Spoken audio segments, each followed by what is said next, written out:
Yeah, I'm a small town guy. Born and raised here in Texas. My family goes back here multiple generations, and I'm a small town guy.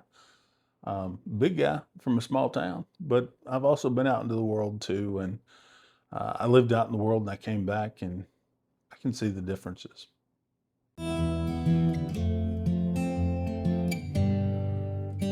So, hey, everybody, thanks for joining me. I really appreciate you stopping by the channel. Be sure to like, subscribe, comment, and share. It really helps the channel grow. We're kind of going through this growth phase right now. And if you want to know a little bit about Texas and Texas history and have the deeper conversations, this is certainly a place to do it. So, thanks a lot. So, being a small town guy, I can appreciate a small town. I come from a place in South Texas, born and raised just south of San Antonio. I love it. I love the small town. Uh, it's it's got a charm to it that you wouldn't necessarily find in a bigger city. Although I really like our big cities too. But small town life sometimes can have the community.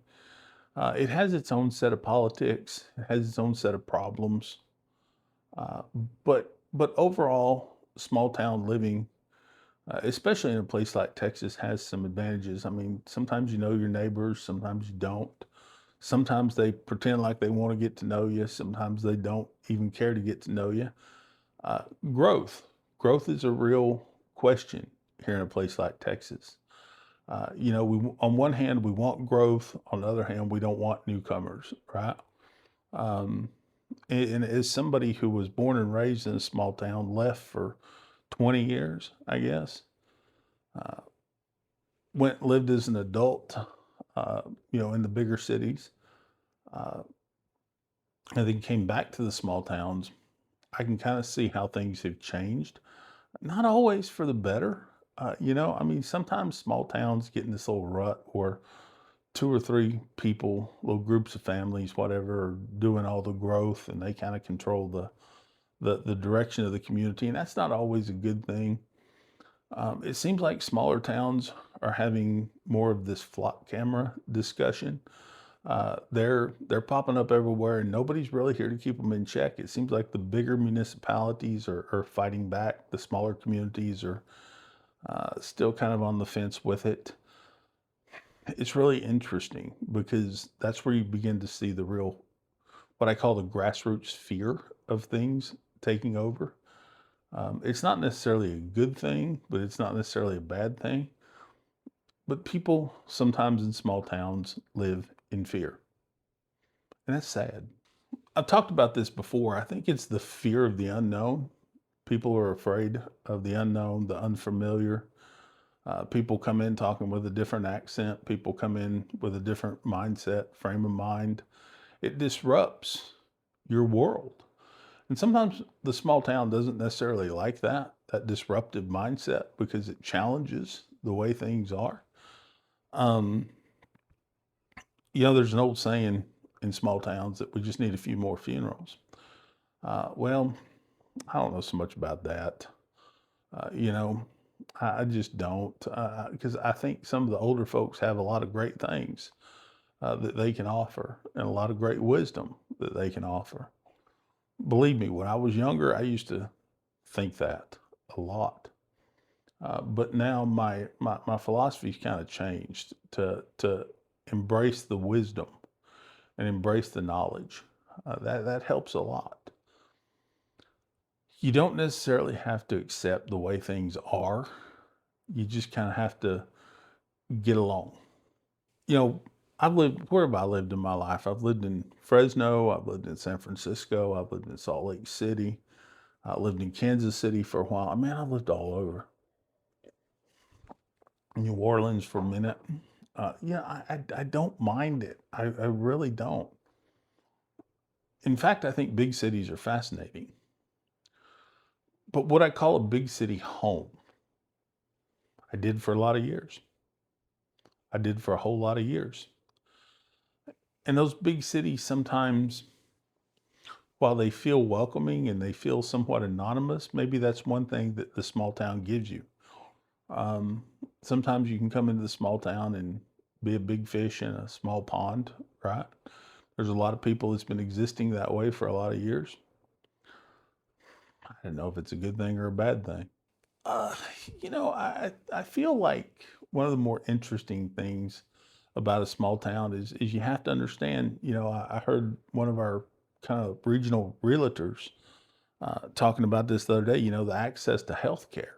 That's a big thing. Sometimes the access to healthcare is very limited in a small town. Sometimes it's very restricted, if it even exists at all. And you have to learn to deal with that. And then if you can't get it, it's probably pretty expensive. Uh, so you hear me talk a lot about this Texas Triangle, this thing that moves us around, the Dallas to San Antonio to Houston, Houston back to San Antonio kind of triangle. That's an interesting thing because that triangle is where most of the people live. But you get outside of this, and you don't have to get outside of that triangle too far to start seeing that Texas life is very different than what you see in those big cities. And in some ways, that's okay.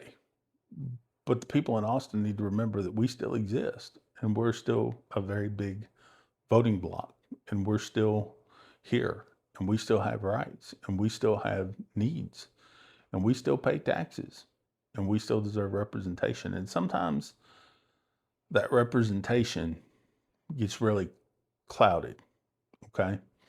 So when you send these people to Austin or to Washington or hell, even to your local courthouse, their view of what life really is here at the grassroots level is often distorted. And that's why things are often slow to change. So I don't think it's necessarily that we need a few more funerals in the small towns. I think we need a few more reality checks. And those reality checks, often come at the ballot box. Those reality checks often come at our school board meetings to stand back and fight against the state, and to fight against the county, and to fight against the federal government with our voices and with our votes. And sometimes that voice is, like I say, restricted, but sometimes we're also encouraged not to use that voice because we're told that people in the big cities use their voice. Out here, we just stay quiet, try to get along. That's all good and great, but sometimes you got to stand up for yourself too. And standing up for yourself is a real important thing, especially out here in the country. The biggest thing I would say, the biggest asset to living in a small town is sometimes it's easier to just get along in a small town. While big city offers you the chance to be anonymous, you can be anything you want to be in a big city. I disagree with John Mellencamp. I don't think in a small town you can be just what you want to be. Out here, it's a little bit different of a world. You're expected to be what the town needs you to be or what the town wants you to be, or what you've been created to be or following somebody's footsteps. That's the real dichotomy of life in a small town. Hey, everybody. I'm Matt. If you've liked this video, please like, subscribe, comment, and share. I really do appreciate you being here. We're in a growth phase here at the channel. We're seeing a lot of impressive growth. We're starting to look more at our data and our analytics, and we know exactly who's watching and what you're asking for. So please, your comments, your thoughts, all of that matter. So thanks a lot for watching. Please be sure to subscribe. We'll see you in the next video.